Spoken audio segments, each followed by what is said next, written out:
And welcome to a new edition of the Red Mountain Express, the 72nd edition of the Red Mountain Express. We're coming to you from the incubator at the Lumbar. I am Blake Westbrook. Joining me as always is Patrick Tucker. Matthew Joyner is not with us again. I think he had to go back to Dagobah or something, so we miss him, and hopefully he'll come back to us at some point. He puts in a guest appearance. He does put in a guest appearance. He's kind of like nice. Johnny Carson near the end of his run, where like he would only do a couple shows, and then Jay Leno would come in and do the rest. So that makes us Jay Leno. I wasn't around for that, Blake. You weren't? Yes, you were. You were around for that.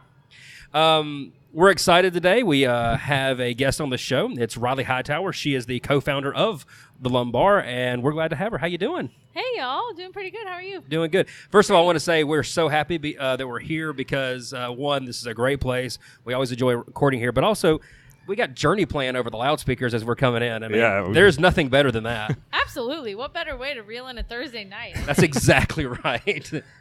Plus, it's been fun. We've gotten a lot of attention and a lot of people asking about what podcast are you guys doing? So. Yeah, and the best part is that we came in here with just kind of some news stories, and then we kind of wrangled you in here. So thank you for joining us. We really do appreciate it. Absolutely, anytime. Yeah. So let's talk about this wonderful place. So kind of talk about how it got started, and we'll talk about yourself first and how you made it to Birmingham. Yeah, no problem. So I actually graduated from New Mexico State University in 2015 with my nursing degree. And I really liked nursing. I liked working with patients. I worked with cancer patients at the time when I was in New Mexico. And I really liked being able to explain how research impacted the lives of patients in the hospital.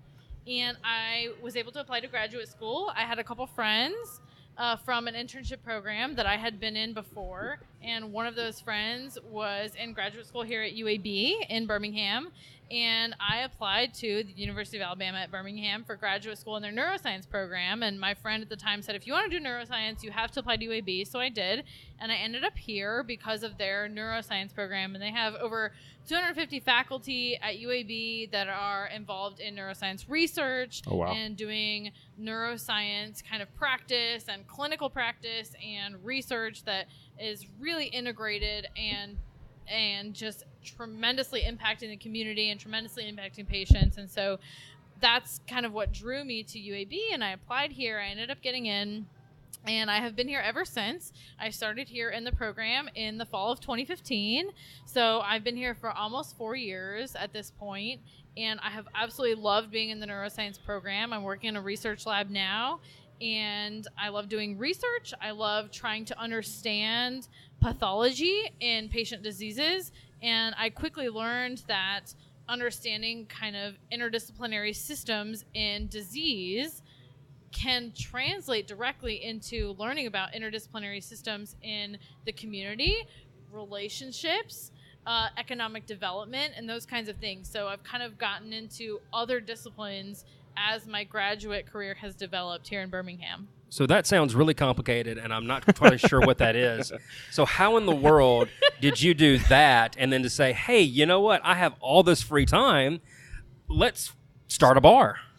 Absolutely. So I have no free time whatsoever, but the free time I had was really devoted to learning more about what my discipline had to do with other disciplines. So I have a lot of friends, a lot of colleagues who are in areas such as immunology, cancer biology, cell biology, and they all have something to do with what I'm researching, even if it's just on a small level. And so I realized that one of my favorite things to do was go to local bars, local breweries, local places in town, and really talk to those individuals, my colleagues, and say, okay, what are you doing that could potentially relate to what I'm doing? And sort of collaboration on our work and on our research in order to move things forward, in order to progress science and scientific research in a positive way. And so I realized that there are a lot of places here that are great for that, but not a lot of places here that are great for that in terms of, let me pull out my laptop and actually show you my data. Let me pull out my laptop and start creating my presentation while I'm talking to you and talking about our research. So that's what I wanted to create here, is a place that's conducive to building relationships, conducive to kind of having those conversations and really bridging those relationships here at the Lumbar. And conducive to recording a podcast. Yeah, Absolutely. Which we've done here several times now. Yeah. So tell us about the Lumbar itself. Like, what is this space? How's it set up? Give us a little bit of a description of it, and talk about some of the choices you made when you were kind of opening up a place like that where you could have collaboration. Absolutely. So I'm very lucky that my dad is an engineer. He's a civil engineer by trade, a structural engineer. And so I was able to kind of bring these ideas that I had about what I wanted this place to feel like, what I wanted this place to do, what the goals were. And I would be able to bring these to him over dinner. You know, he moved from across the country to open the Lumbar with me. And I would be able to kind of bring these ideas to him and say, this is what I really want. And he would take those ideas from what I had and manifest them into an actual tangible place. So he kind of designed this with his structural engineering background. He would design this in an AutoCAD and show me at night and say, this is what I've designed all night long, and show me at 7 a.m, and he hadn't slept at all, and said, this is what I have, and what do you think about this? Does this fit what you really want? And that's kind of the relationship that we've had.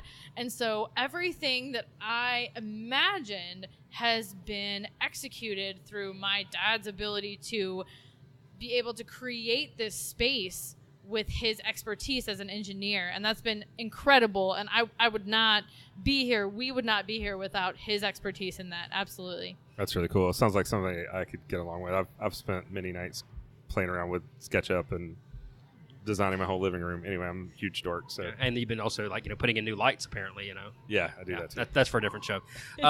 So are you finding that people are actually using the Lumbar as you envisioned it? I mean, are they coming in and actually doing, like right now we're in the incubator, which for those who are listening, there's a big whiteboard behind, there's a big table in the middle that we're recording on that can seat 6 people, if not more. Actually, no, 8 people.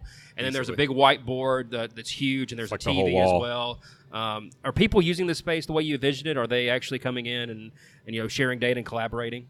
Every single day. So we have this incubator space that is reserved almost every single day of the week that we're open, so Monday through Saturdays. And people are coming in here. We always talk, I always tell people when they come in, I've never drawn anything on the chalkboard at all. I've never drawn anything on the whiteboard.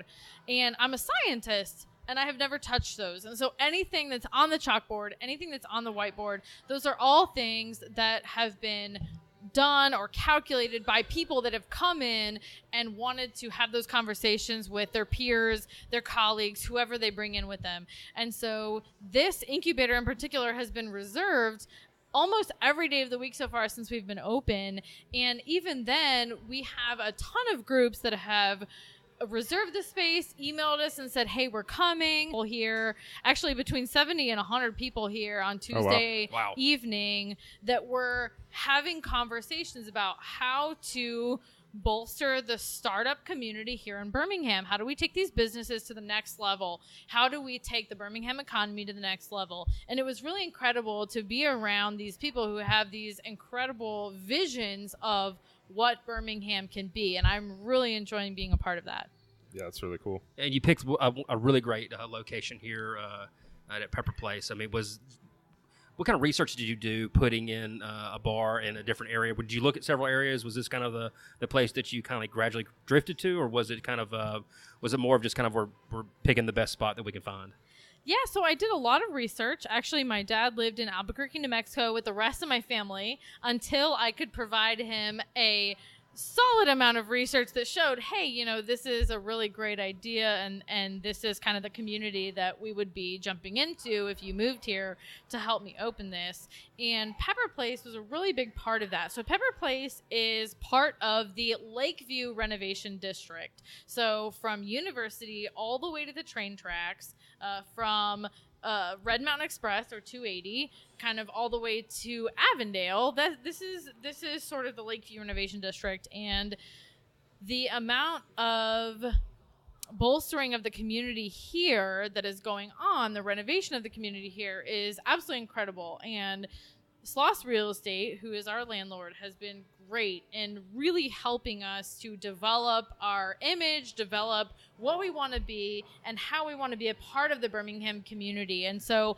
part of that was the Pepper Place Market, which is going to start up in April, and how we're going to kind of be a part of that community and that summertime community starting when the market really kicks off in April. I love the market. Yeah, I think that's the one thing that like most people in Birmingham are like, you have to go to the Pepper Place Market and check Absolutely. it out. How are you guys feeling about this place becoming an entertainment district? And my question to you, which is, are you going to be selling Bloody Marys on Saturday mornings? Can I come down to the market and come in here and get a mimosa or a Bloody Mary when I come shop at the market?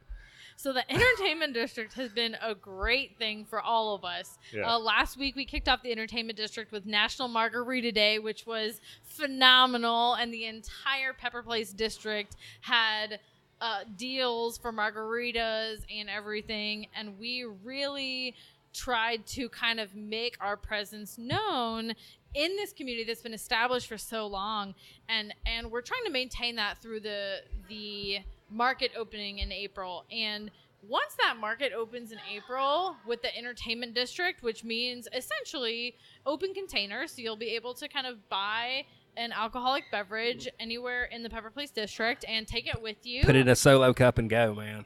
That's Yeah. absolutely correct. The solo cups will be approved by the city of Birmingham and Pepper Place. I didn't know they itself. had cup approval on the Yes. entertainment district. Yes, we have to have cup approval, so we have special cups that we have to give our drinks in. But that's something that's, it really brings people together. I think it might sound kind of silly, but when you bring people together over a mimosa on a Saturday morning, and you can have kids that come together over a science experiment, or you start talking about what you do at work, and then you can kind of continue on and keep shopping at the market. That kind of community is what we want to be a part of. That's what we want to help build. And so absolutely, you'll be able to get a mimosa, you'll be able to get a Bloody Mary, you'll be able to get a beer mosa, almost anything that you want. We'll be able to serve that in those Pepper Place approved, City of Birmingham approved containers for you to take throughout the market. That's awesome. Are you guys going to have any? I'm looking forward to that. Are you guys going to have any food items for the market?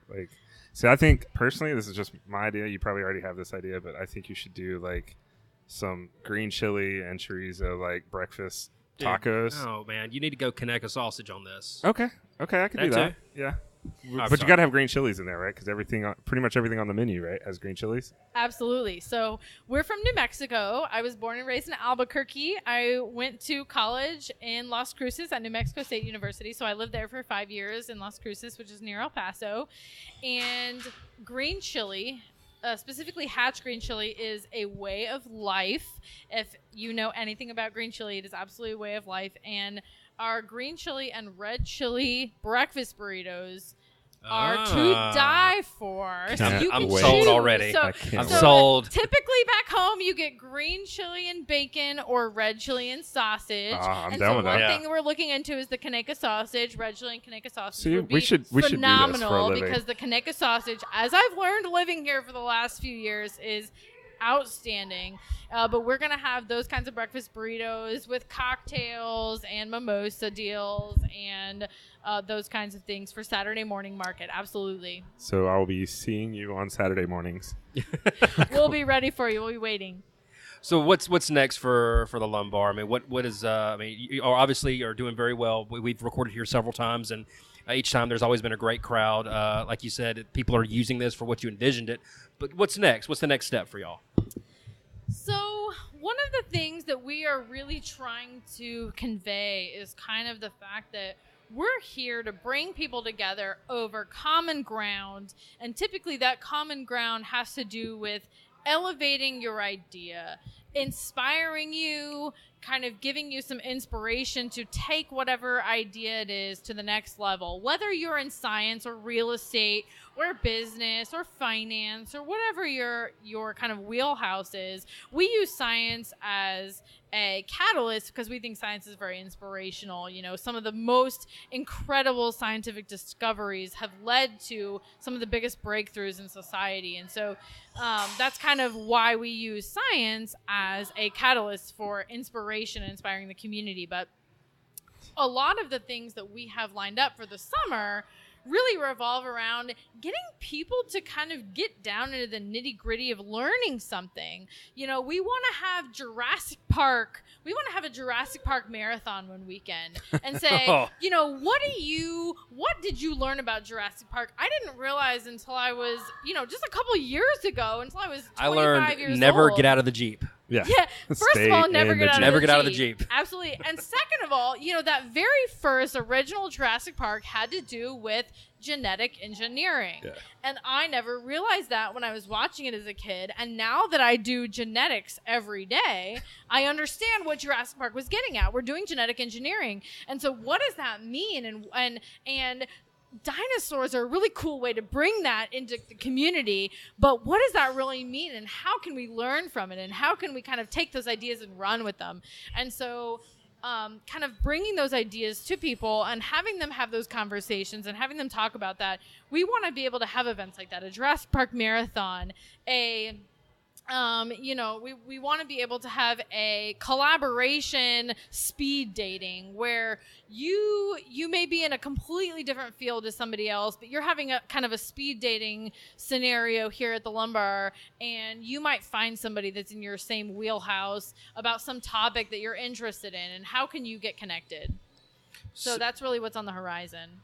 So are you going to actually have real dinosaurs here during this or not?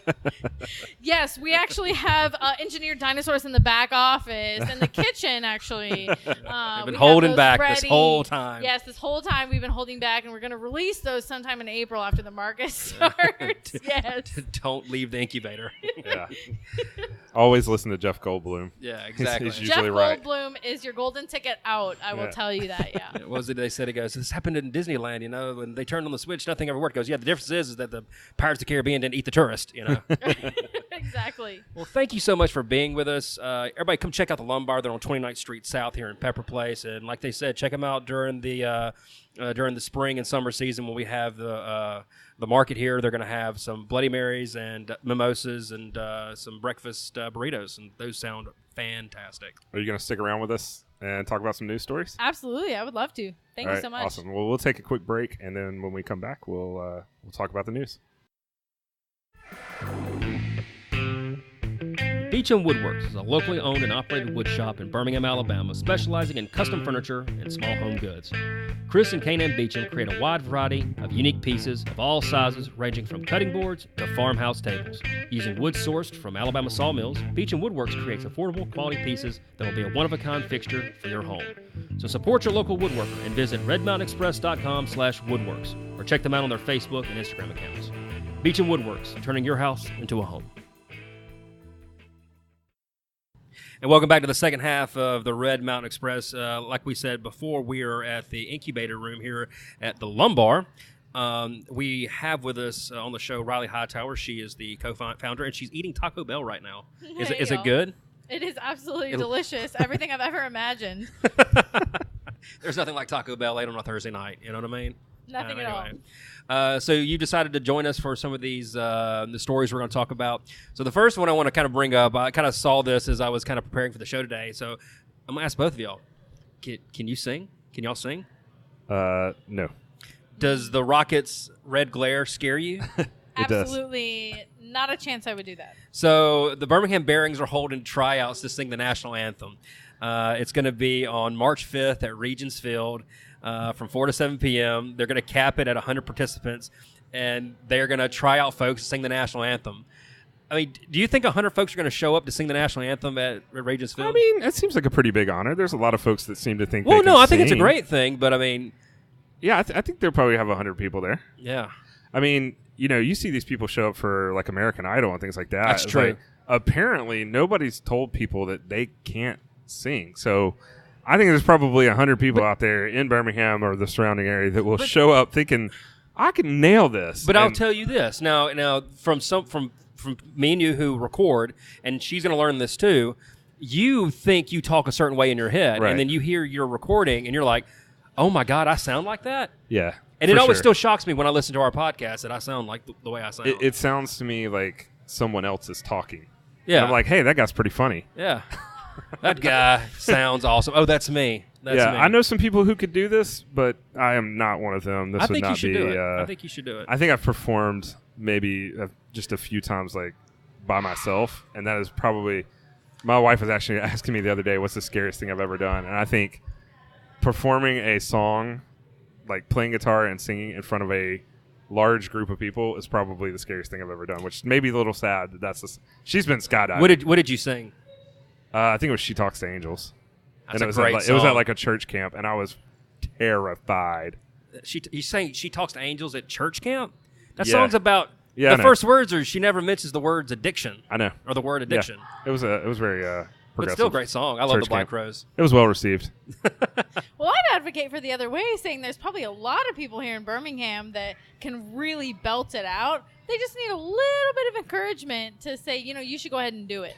You have an amazing voice. You're awesome. You should try it. I love the positivity. Yeah. So yeah, if you're on the fence about this, go give it a shot. Maybe you'll make it. Yeah, and you March can embarrass 5th. yourself in front of Regent's thousands Field. of people at Regent's Field. So I'm excited for the Barons this year. I'm going to try to go before at least the baby gets here. And I love going down to the ballpark. It's a wonderful field. And hopefully we'll hear some locals sing the national anthem before they throw out that first pitch. So we'll try that out. can't wait. Yeah. So staying on the sports scene just a little bit. Shipped is doing the World Games 2021 experience. So, our co-host, sometimes Matthew, he actually works for Shipped, not delivering groceries, but, in their, I guess their IT department. Is that about right? Yeah. Sure. Let's just call it that. He's I believe in their customer experience department. There you go. Yeah. And so they're going to have like an interactive exhibit designed to deliver excitement to the World Games that are going to be in 2021. And basically it's going to have a sumo wrestling station, like a photo opportunity, trivia challenges, a rock climbing wall. And they're going to do it all over the city. And so the first time they're going to do it is this weekend at the Chili Cook-Off. At the Chili Cook-Off, which we will be at. Yeah, we will both be at. So am I challenging you now to a sumo wrestling contest? Oh, dude, that would be We great. should do this, yeah. Somebody's got to Instagram or like film this for. It will not be me. We need Boomerang on that. Yeah, we should. I mean, I don't want to embarrass you in front of our hundreds and hundreds of fans, but I'll do it in a heartbeat. So, are you gonna go to the Chili Cook-Off? Have you heard of this? I will absolutely be there as long as I can be, as long as my dad will graciously cover the lumbar management for me while I go. Well, I mean, so there's, I think they said 123 or 150 Different teams. different teams. That's a lot of chili to sample. I'm Yep. going to try my best to taste them all.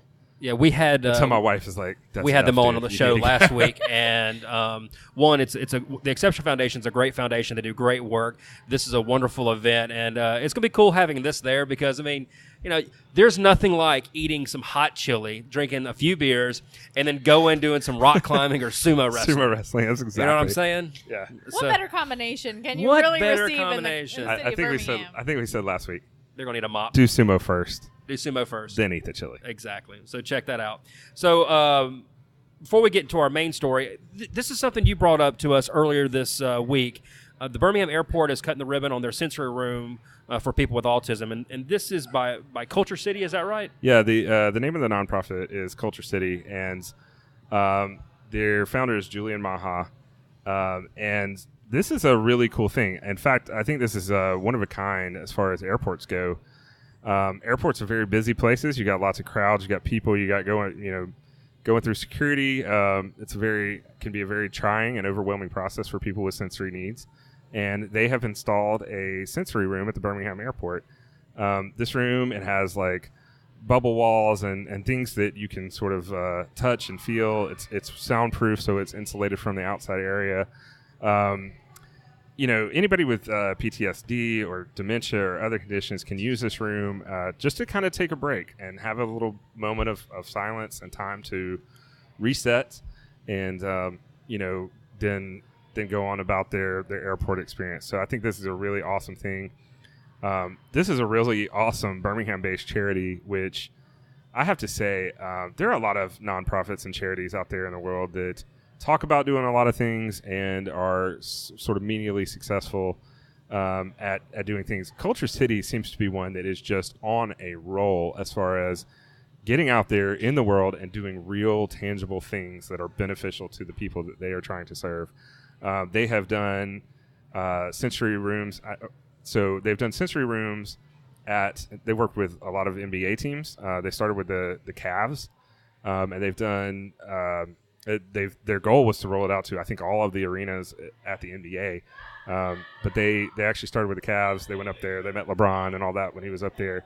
They put a sensory room there. They also worked with them to change their in and out policy. So, like, you know, at NBA games, you can't leave and come back in.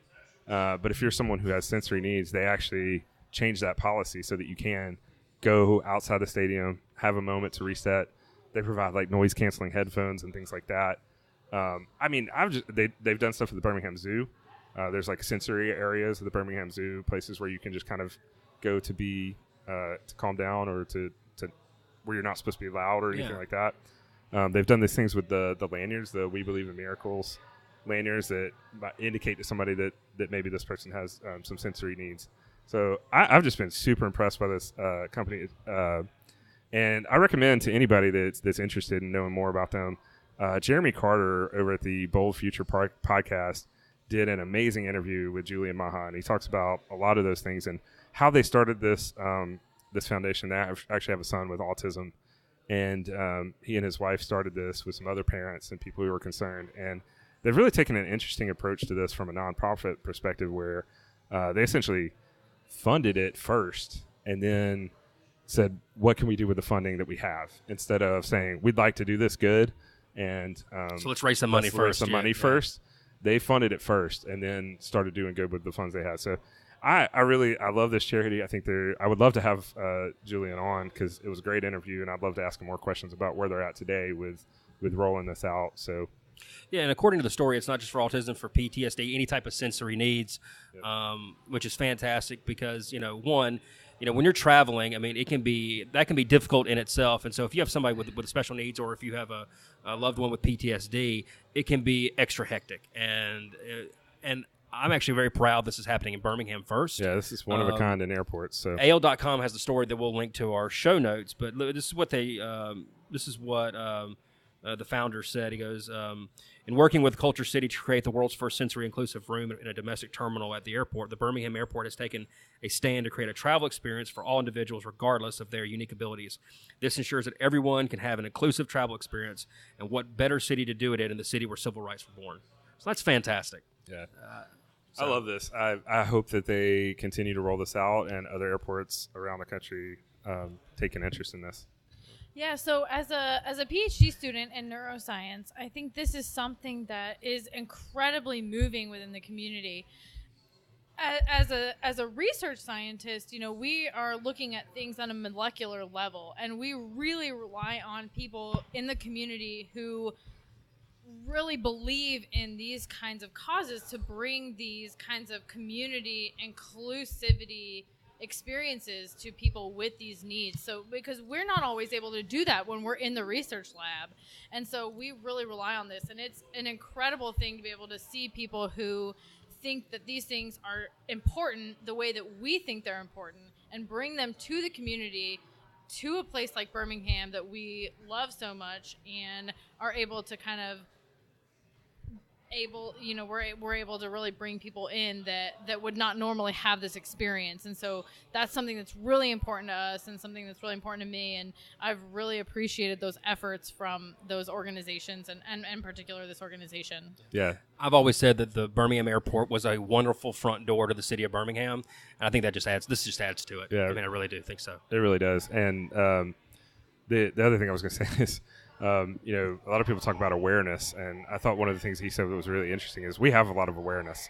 You might be aware that someone has autism, but that doesn't necessarily mean you know what to do, right? And so they do trainings, they do a ton of things that are beneficial to people who have special needs or abilities, to help train people. Just, hey, this is what this person might need in this situation. And so I think it's fabulous. I can't say enough good things about them. I really hope we can have him on the show one day. That'd be awesome. We need to definitely do that. We're going to try that. Because this is like, we could spend a whole 2 episodes or 3 episodes on Easily. this. Easily, yeah.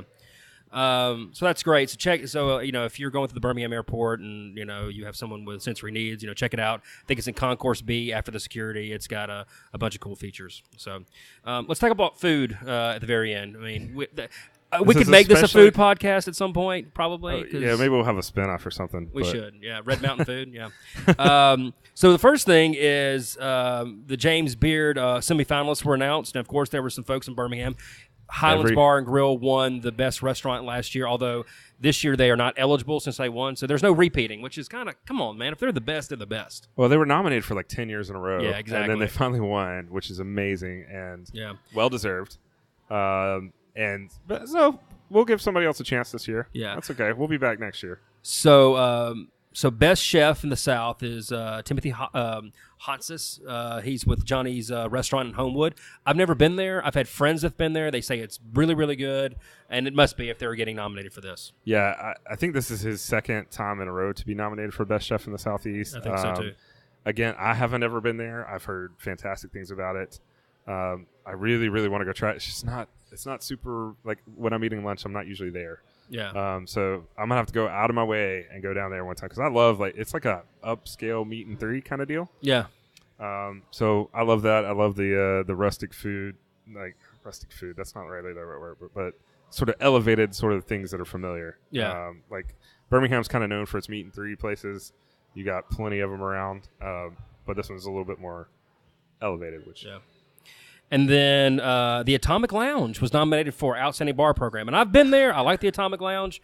I did not know they had this category in the James Beard. Yeah, they actually were nominated for this, I think, last year as well. Yeah. So this is their second nomination in a row. And, man, do they deserve it. They have a fantastic drink menu selection. Yeah. Faisal over there does a great job. They've put together an awesome program. I have to say, I have to call this out. My brother just sent me a picture. Have you been there? You've seen the wall, yeah. Right? My brother's on the wall. Is he really? He made it on the wall. He made it on the wall? He sent me a text, and he's like, a picture of him on the wall. And he was just like, boom. That's when you know you've arrived, man. So, yeah, he's a real Birminghamian. Right? I think he's up on the wall. Yeah. So, check them out. I think they were absolutely blown away the first time. They deserve this. They should win this. Yeah, it just adds to Birmingham being a food destination. Which if you talk to some of the top chefs in the country, they'll tell you that Birmingham is up and coming when it comes to food city. And actually, I wouldn't even say we're up and coming anymore. We're established now. I mean, we have the best restaurants in the country, and we're about to talk about one of them. Birmingham's Hot and Hot Fish Club is moving to a new location, actually across the street from where we're sitting right now. Of course, they've been at in Southside since 1995, and I think it was just kind of they're being too cramped. I guess. Actually, what it is the Western sold. We talked about that. Yeah. That whole shopping center is being sold and redeveloped, and so their building is included in that redevelopment. Is it really? Yeah, so it's going to get knocked down, I think, along with the Western and everything that was there, and so they had to find a new space, and so. It kind of makes sense. It's right down in Pepper Place. Chris Hastings already has the Oven Bird right next door, basically. So this is a kind of convenient location. Probably helps him a lot, just being able to go back and forth between the two. But I think with Pepper Place becoming an entertainment district, I think you have more focus on the food and drinks here. Well, if you have a reservation and you don't want to, go into a crowded restaurant, come over to the Lumbar, get a drink, and then walk on over and enjoy some good when your food. table's ready. Yeah, when your table's ready, they'll page you or something. Stay here and eat because y'all have good food here as well. So, it's a really good thing. I love Hot and Hot Fish Club. I've been there. It was fantastic. So I'm glad that they're not going to demolish it and move on and No. So, how do you feel about this, Rylie? Yeah, Hot and Hot Fish Club is one of the quintessential restaurants of Birmingham, and to have them across the street in just a little while is incredible. And we've already had a really great turnout from a lot of the restaurants in the Pepper Place district, with people coming in before and after dinner for kind of cocktails or wine or dessert. And to have Hot and Hot Fish Club right across the street is really a privilege, considering they have been so established and they're really one of the top restaurants in Birmingham. Yeah, honestly had one of the best meals of my life there. It was beautiful. It really was. Brings a tear to my eye. Are you tearing up about it? No, I mean their food. It's just the freshest tasting food you've ever had. I mean that really is my way of describing it. I like going in the springtime a little better than the wintry type food because it's very seasonal. The winter food is a little bit more rustic and things like that. That's my word of the day or something. But their spring food is just, I mean, it's so fresh. It's just picked. It's just you can't beat it. It's really great. So yeah, the restaurant is going to, the current Hot and Hot is going to close on the last day of September, and then they will open up the new Hot and Hot sometime in October. They're going to begin construction, I believe, in May. So look for that sometime later this year. Check it out, and if you go there, let us know how it is. Well, if I don't beat you there to it. There's some other news in this, which I think we didn't talk about, which is that they're actually taking over the Cantina space, and Cantina is going to move out of that space and move into another, I believe, smaller space within this. I know they do a lot with their food trucks and stuff like that, but I think they had a little bit of a larger space, and maybe they're downsizing a little bit and moving to another place within Pepper Place. So that's some other news associated with this, but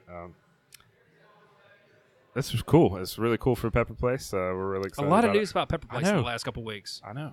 That's a good thing. Yeah, we're excited about it. Yeah, I bet. You guys picked well.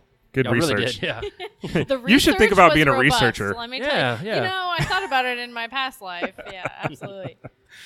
Well, that's going to wrap up this episode of the Red Mountain Express. We want to thank Rylie for joining us. Like we've always said, check out the Lumbar. It's a wonderful place on 29th Street South here at Pepper Place. We'll be back next week with a new episode, hopefully. Matthew, if you're listening to us, come back to us. You know, we miss you. Come back, Matthew. Yeah, come back. See? Even Rylie says come back. Remember, you can find us online at redmountainexpress.com. You can also go to our Instagram, Twitter, and Facebook. And also, don't forget to leave us some feedback on the iTunes app and give us 5 stars and tell us how great we are. For Patrick Tucker, I'm Blake Westbrook. We'll see you next week.